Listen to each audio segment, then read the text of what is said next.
Et effectivement, vous le disiez à l'instant, les 10 ans de prison étaient requis en appel à l'encontre du journaliste Christophe Glaise.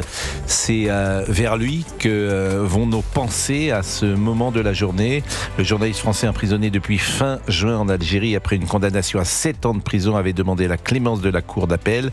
Et dans ce que vous disiez, il y a ces mots terribles qu'il dit et qu'on imagine évidemment dit sous la contrainte. Il a demandé pardon, reconnaissant avoir fait beaucoup d'erreurs journalistiques malgré ses bonnes intentions. Je réclame votre clémence pour pouvoir retrouver ma famille. Et je trouve que ces mots finalement sont les plus terribles parce que il n'a pas fait d'erreur. Christophe Glaise, il a fait son métier. Il était évidemment en Algérie pour travailler et il est contraint de dire des choses sans doute pour amadouer le jury. Je trouve que c'est terrible parce que si nous étions à sa place, nous ferions sans doute la même chose et il n'a fait que son métier. Sabrina Medjaber. Oui, il a effectivement supplié la cour de lui accorder une clémence. Il s'est agenouillé devant la Mecque des libertés, pour reprendre l'expression de Madame Rima Hassan. On voit aujourd'hui le verdict de la cour d'appel de Tizi Ouzou, 10 ans, rendez-vous compte, 10 ans simplement pour avoir interrogé des footballeurs de la jeunesse sportive de Kabylie. Alors pendant que les messieurs dames de... C'est les réquisitions, c'est pas encore le verdict. Oui, enfin les réquisitions sont quand même assez lourdes. Oui, assez bien sûr, parce qu'elles sont au-delà de... Exactement, pour avoir interrogé un sportif.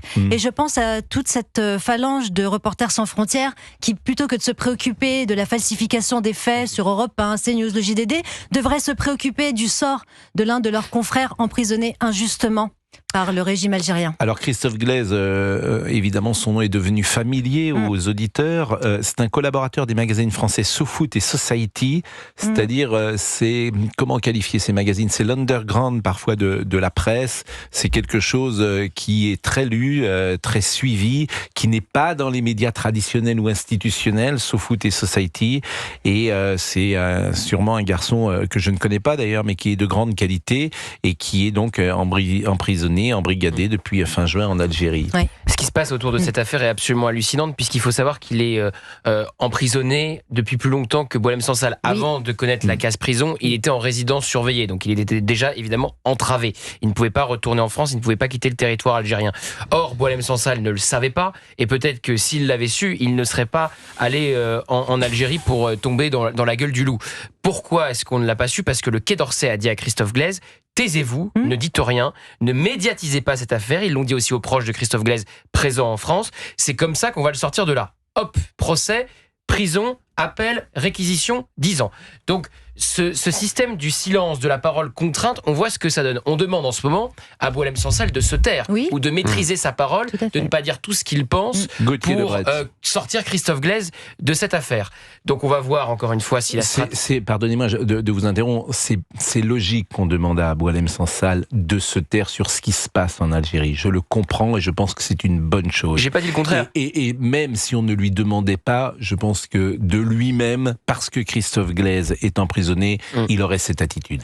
Parce que on décide donc de craindre le régime algérien pour sortir Christophe Glaise de là, et que cette stratégie... Là, je parle pour le pouvoir, c'est autre chose. Mais Boualem Sansal, que sa parole... Mais ça fait partie de la même stratégie. Ça fait partie d'une stratégie où il faut apaiser. Non, mais sauf que Boualem Sansal, n'est pas un représentant du pouvoir. Autant je pourrais imaginer que le pouvoir soit très dur, par la voix d'Emmanuel Macron ou du ministre des Affaires étrangères. Autant Boualem Sansal, je pense que pour des raisons de bon sens, j'ai envie de dire, je ne pense pas que sa parole doit être très rude sur le je vous pouvoir. Entends. Pour les mais je dis que ça fait partie de la même stratégie. Demander à Boualem Sansal de maîtriser sa parole, ça fait partie de la même stratégie. Si on avait un gouvernement offensif avec un autre ministre des Affaires étrangères que Jean-Noël Barrot qui dirait faut y aller frontalement face à l'Algérie, il faut prendre des mesures de rétorsion, des sanctions graves, on ne demanderait pas à Boualem Sansal de maîtriser sa parole. Il y a quelque chose de très triste dans cette journée et au-delà d'ailleurs. Le plus terrible, je trouve, c'est de revoir 50 ans après les procès de Moscou, en gros, 50 ans après les procès de Moscou, où on demandait à des innocents de raconter comment ils avaient fait ceci, fait cela, crime contre ceci, etc. C'est le cas. Tous les jeunes qui nous écoutent, il suffit qu'ils aillent voir le film de Costa Gavras, L'aveu.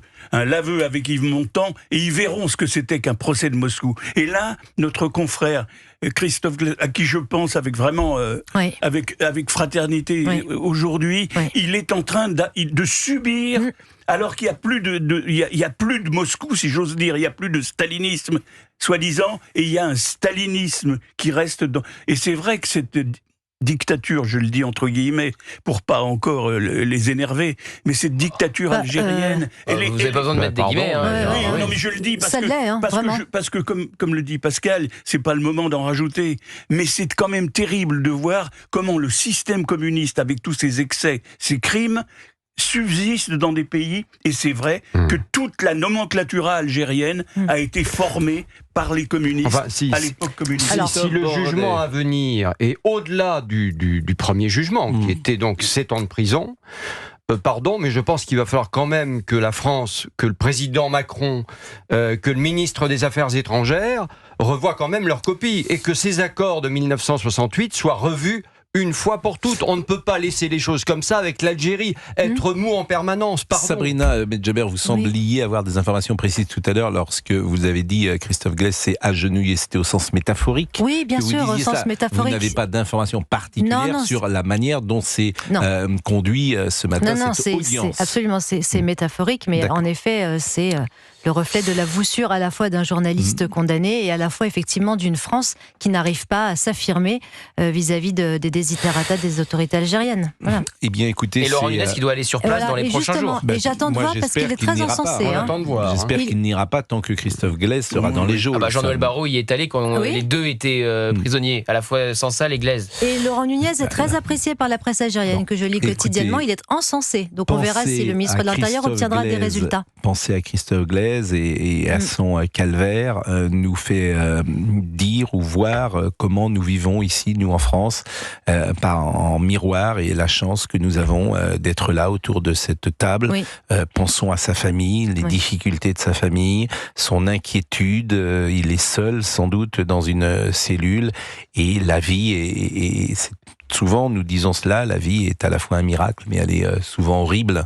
Et pour lui, la séquence qu'il traverse l'est, donc on ne peut avoir que pour lui une pensée. Ainsi qu'à sa famille. Exactement. Et puis on renvoie effectivement, Gérard le disait, à ce film absolument incroyable qui est L'aveu de Costa Gavras, qui est un film extraordinaire, qui est assez long d'ailleurs, et il y a plusieurs parties. Il y a évidemment ce prisonnier qui est dans les geôles du pouvoir. Il y a aussi pourquoi il est prisonnier, et ça c'est aussi intéressant. On voit un appartement qui est déménagé en 2 secondes parce qu'il est dégradé, il est déchu de tous ses biens. Et puis il y a l'aspect du procès.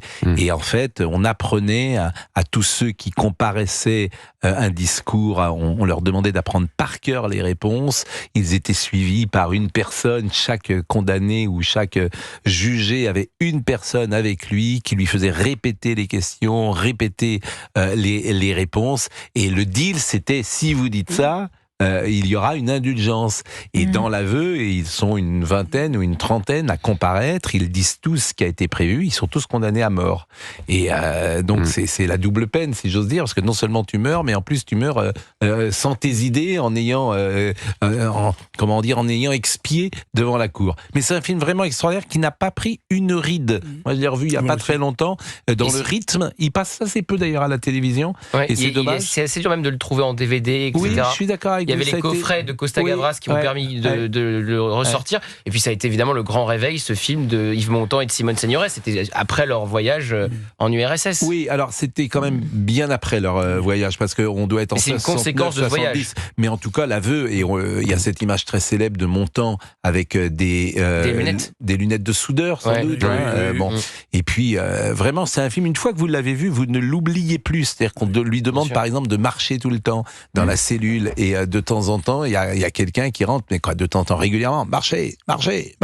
Donc t'es épuisé, tu ne dors plus, c'est une torture. Et Montand avait fait ça, il avait fait plusieurs insomnies pour jouer. Bien sûr. Enfin, pour ne plus jouer d'ailleurs, pour être. Ouais. Mais le film est vraiment formidable, et Costa Gavras, qui est toujours de ce monde d'ailleurs, ça nous permet de parler de lui de quelques secondes.